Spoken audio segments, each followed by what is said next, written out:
campus ministry program of about 6 different or 8 different churches that owned some property that's now over here next to Pescadero Lofts. Pescadero Lofts at the time was not there. That building was sold, and the board at the time made some very wise decisions. They said that since we're a 501c3, we get to direct where those funds go. They gave some to the university for scholarships. They put aside some to establish the interfaith housing that's there now. And a bunch of the rest of it went back to the founding churches. The Lutheran part went back and got locked up in the Synod office. They wanted to use it for other things, other places, but that board made the wise decision that since it was a California 501c3, it had to be used. They put the restriction on it. It had to be used here in the Isla Vista, Goleta area. So eventually got that money released, came back, and that was the source of the funds to buy the first trailer and equip it. We also furnished apartments for Father John at Pescadero Lofts and some of the office areas there as well.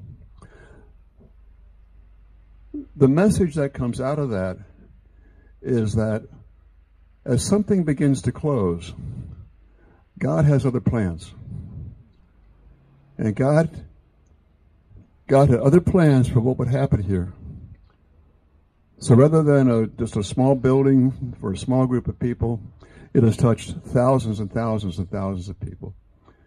It's touched the people that come for the showers. And I think it's had a significant impact on the congregations and the churches that are involved. We started here. I was involved here with Vicar Nicole, so I had some in the joint program, so I had a little bit of an insight, a little bit of an in to getting access to the property. We struggled for years and debated with Doug and Ken on where should we go. Took a lot of prayers, a lot of meetings with the churches downtown, till they finally opened up. We began to move downtown. So in the future, keep praying, keep reaching out, keep being open to everyone. The other groups of different faith traditions and the people that you meet.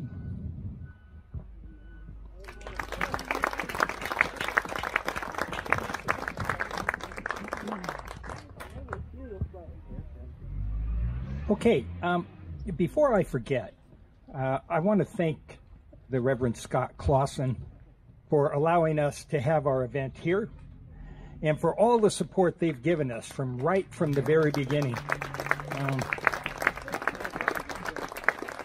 We actually have 2 sites here. One on Mondays, it's 3 hours, and we have one on Fridays that's a 2-hour site. It's the only church that does that for us twice a week. So thank you, Scott. It's an honor. Yeah, all right. Okay, I'd like you to hear from Marty now. Marty brings another perspective to this work. There you are. Marty, it's all yours.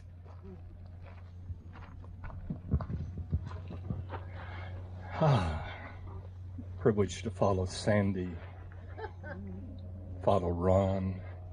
It's been a wonderful path. I think I want to talk a little bit about the 2 people who have led Showers of Blessing since its beginning. Okay.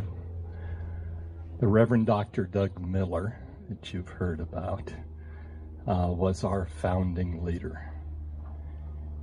And Doug was a really extraordinary guy. And he had come up through the American Baptist Convention, was a professor of ethics for 30 years at Eastern Baptist Seminary. He then came out and was the minister of the First Baptist Church. And a fairly interesting story is that one of his students during those 35 years, and later to become his pastor during the time where he passed away,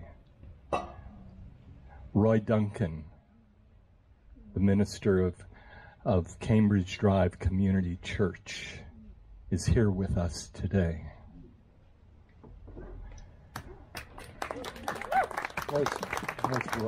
There's Roy. Hi, Roy. Hi, Marty. The truth is that Roy, in many ways, has replaced Doug in my life. And